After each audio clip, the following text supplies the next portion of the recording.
Well, ladies and gentlemen, we're back. Holocaust jokes and all for Wrestlemania 2, the sequel to one of the crappiest wrestling shows I have ever seen. And, well, let's just say this one didn't get much better. Okay, better than the first? Yeah, before we start talking about these matches, we have a couple things to address for this show. First of all, the intro was 20 minutes long. Oh, God, they had Ray Charles, doing his thing. Tons of pictures. Martin Luther King was out there. Freaking, oh, God, just a terrible, way too long for a wrestling show. And then there was like 12 matches on this show, and 3 different venues hosted the show. The worst commentary team ever. Oh, my God, they had celebrities for some of the commentators. I don't even know the lady's name, but I hope she doesn't do anything anymore. Yeah, I hope she's homeless. I hope she's homeless. Yeah. Terrible commentary job. Easily the worst in WrestleMania history. Okay, so we kicked off the show with Paul Orndorff and the Magnificent Morocco fighting to a double countout. What did you think of this match? It was alright for a start off. There were a couple nice things in there. The commentary ruins the entire show. I'm just letting people know. Just not very good. In the end, they do some brawling on the outside, which I guess is okay, until they got double DQ'd, and the crowd was chanting BS at them as they left. So, not a very good way to start off your show. The second match on the show was Randy Savage defending his Intercontinental title against George the Animal Steel this early on in the show. What did you think of this? It was amazing. He was eating asbestos. Just a sickening match, dude. You had such tremendously terrible spots as George the Animal Steel just eating asbestos.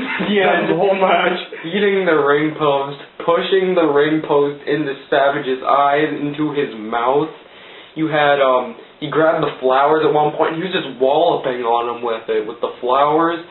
You had a moment that really made me mad. I don't know if you really cared that much, but Savage hit the flying elbow and Steel kicked out of it. That made me really mad. Yeah.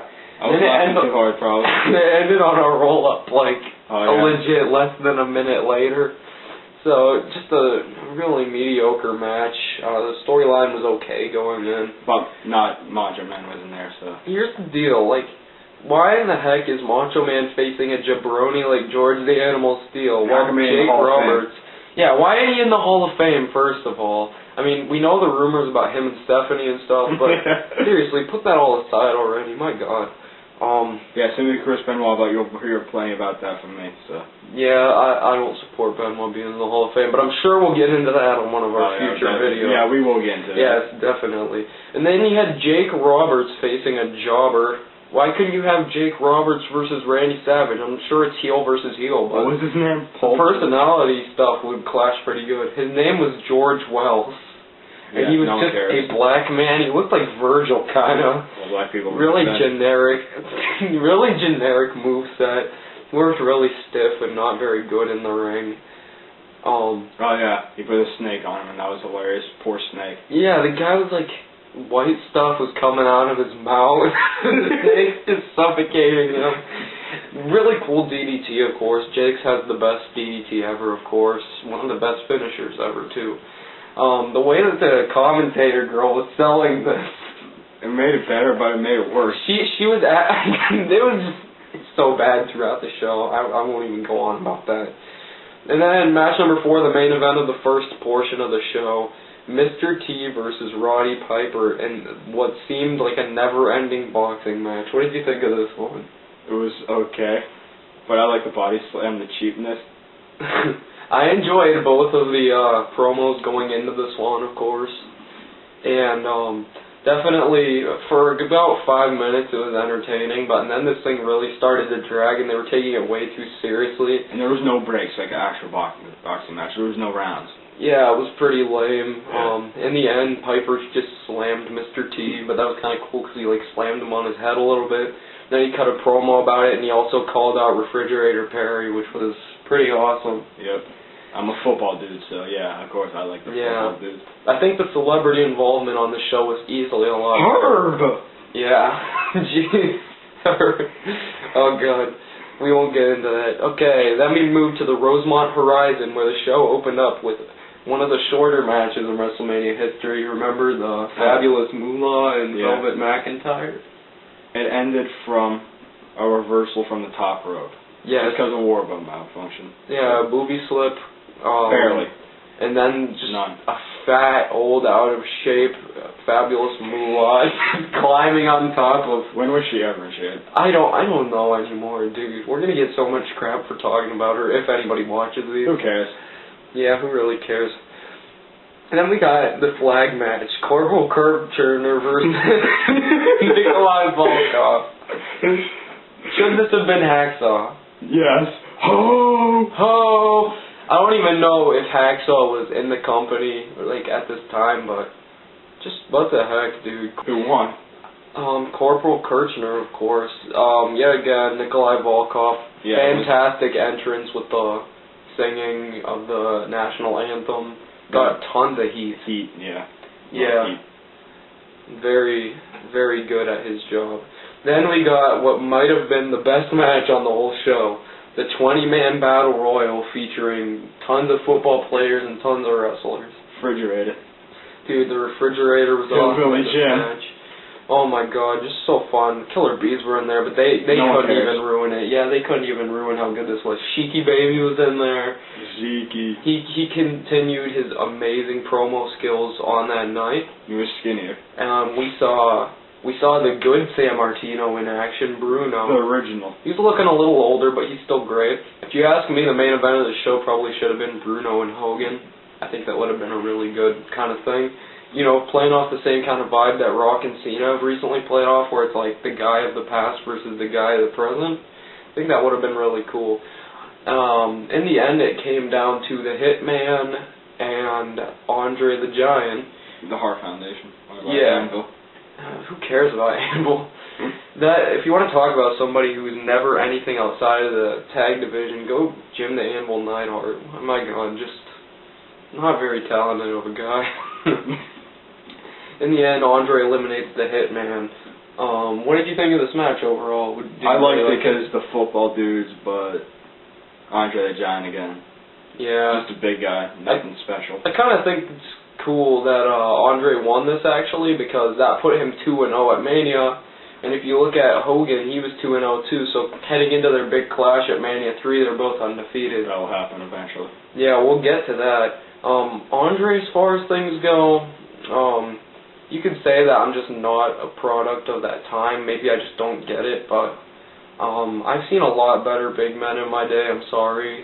I understand his importance in historical stuff and all that, but I just don't find, like, a lot looking back, you know what I'm saying? Yeah. A lot looking back of what was so great. It wasn't my time. I mean, he does that water move, and I'm going to try to do it right now. Okay, imagine this guy's in the corner, and you're just like, like just ramming your butt into the guy. That's just brutal.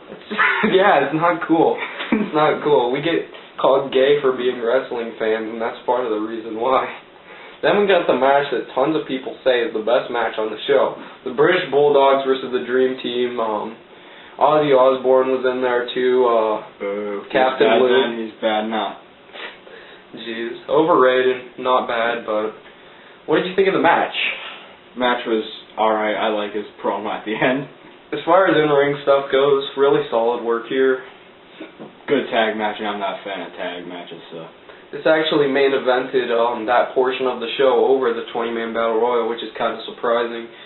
I believe there was a title change in the end as the Bulldogs won, which was really cool. One of the highlights of the show, don't know if I'd go as far as to say it was the best. I still probably would say that the Battle Royal was the funnest. Moving on to the final portion of the show, Ricky Steamboat versus Hercules Hernandez. Never heard of Hercules Hernandez. We watched this match for like less than 5 minutes, because the match only went 7 minutes and 35 seconds. And yeah, we just saw this guy, and he looked like Eugene pretty much. So that was it. That was it. So what was the results? Ricky beat him, which was definitely the right given. Yeah, the right pick right there. And then match number 10, one of my personal least favorites in WrestleMania history. Adrian Adonis versus Uncle Elmer. What did you think of this? I don't remember. Really crappy match. Two weird gimmicks colliding. Just wasn't my type of thing. Just really PG. Seems like something we'd get nowadays. Be a star era. That thing needs to end. Adrian Adonis won. Hooray. Okay, Nino doesn't even know who that is yet. Terry Funk and Hoss Funk versus the Junkyard Dog and Tito Santana. Chainsaw Charlie. Jesus Christ. Chainsaw Charlie, terrible gimmick, just throwing that out there. I really liked it. I thought it was a fun, hard-hitting match. Didn't need to go as long as it did. The Funks won that one. Good. So Hogan versus Bundy in a steel cage match for the WWF Championship. First stipulation match ever, so. Yeah, blood, first at Mania. So, good job, WWF. So there was blood, yeah, that's something we'll never see nowadays. Only cage match ever in WrestleMania history. Do you think that they should have another cage match at Mania sometime? Like who? I don't know, I wouldn't be able to predict. So. Yeah, and Hell in a Cell is always kind of a better stick now. Cage matches feel kind of played out at this point. Lots of the same stuff happen. And as for this match, it only went like 10 minutes, maybe a little under 11 minutes, I don't know. They bladed, I don't remember if Hogan bladed to be exact, but Hogan played a little dirty in this one with choking out Bundy and stuff. Yeah. And that's just the kind of thing I'd like to see from Cena at this point, outside of the squeaky clean good guy. Why can't he do some stuff? Hogan was extremely over in the 80s. I don't know. Because he's too corporate. So, what did you think of King Kong Bundy getting a main event opportunity? I like King Kong Bundy. I really don't like this guy, okay? He's a poor man's Andre the Giant. He's just a poor excuse for a big man. Just a fat guy who got way too many things handed to him. He did not deserve this main event match in my eyes. He did not deserve to face Undertaker for the streak, which we will get to down the line. Now, I just thought this match was a pretty mediocre main event. It was a decent match. It would fit really well on a Saturday night's main event, but not at a WrestleMania. Nino, what do you think you would have rather seen as the main event of this one? I don't know. I could have thrown out a couple things. I think Hogan and... I still say the Battle Royale, that should have main evented the whole thing. That should have closed the show. I don't know why. I just like football, so. That would have been cool, I guess. Yeah, football's more interesting than wrestling nowadays, at least. Yeah, definitely. Yeah, what the heck, but... Yeah, I think that if you wanted to keep the cage thing with the rivalry, you could have done Hogan and Piper, would have worked good. Hogan and Funk even at the time. I don't know if Funk was really heavily accomplished yet, but he's like a hardcore legend. If he was established at this point, which I don't really know, I wasn't in that era really. I don't know, even if he did like a moonsault off the top of the cage, it'd be pretty sick. It'd be a WrestleMania moment. You really could have thrown a couple guys in there at this point. Even Hogan and Savage early on, they still could have played off of it for their other match. Overall, what are you going to give this out of a possible 10? 6, just because of a stipulation, football, and blood.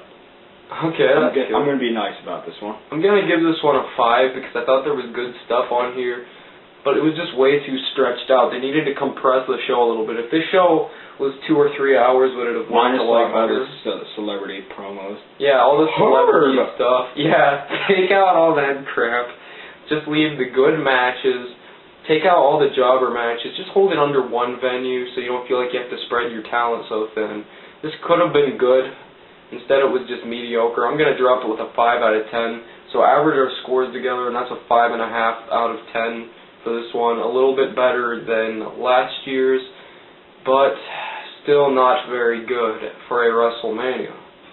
Any closing thoughts here? It was way better than first. At least I didn't contemplate suicide after watching this one. Yeah, at least I'd rather watch this one than the Holocaust. Yeah. Okay, so I guess that's decent. We had a good time, whether it was just us, chilling. I don't know. There was a better vibe about this show. It's probably because I had like 2 monsters and 2 root beers, so I'm up now. Yeah, pretty sick stuff, man. Okay, well, peace out, guys. Peace.